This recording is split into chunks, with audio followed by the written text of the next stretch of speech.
Mapagpalang araw mga kataba. Yan, mabilisang luto lang to. Dahil busy si Mama Taba. Ilang pansit lang naman to at fried chicken dahil birthday ng aming tatay. At ganoon din naman yung aming nanay na nasa Maynila. Yan, hindi ko na masyadong ipapakita yan. Pinapakita ko lang na nagpe-prepare tayo para sa ating konting pagsasaluhan. At nakabili na rin tayo ng maliit na cake. Ganyan lang yung ating pagsasaluhan mga kataba. Pansit ng pampahaba ng buhay ang ating mga bata na para sa chicken naman. Ito na yung pansit. Nakahiwa na yung ating ingredients. Ayan. Konti lang naman yan dahil pampamilya lang. Halos luto na yung pansit natin. Kung ano lang yung available na gulay ang inilagay ko dito mga kataba.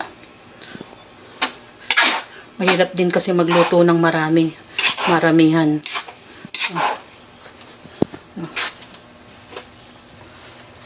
At ano lang naman to, pamimigay lang natin ng kaunti ang ating mga, alam nyo na, kung ano yung abutin. So yan yung ating pansit. Simpleng handa ng aming tatay.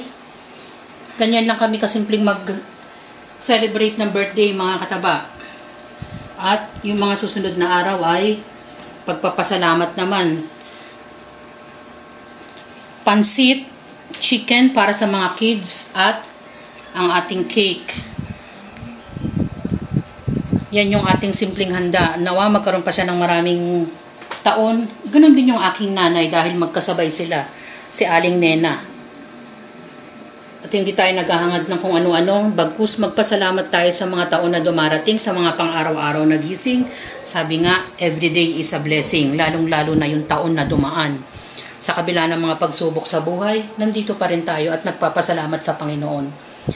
Nawa, maging malusog, hindi nagkakasakit, at magpasalamat lagi. Dahil yun pa lang ay sobra-sobra na tayong thankful sa pang-araw-araw nating buhay.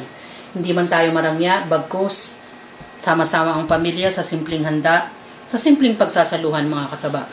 Yan yung ating araw kasama ng buong pamilya na pagsasaluhan ng simpleng pagkain. Enjoy, kumain, at maging masaya. Salamat sa panonood! At bye! Ingat mga kataba!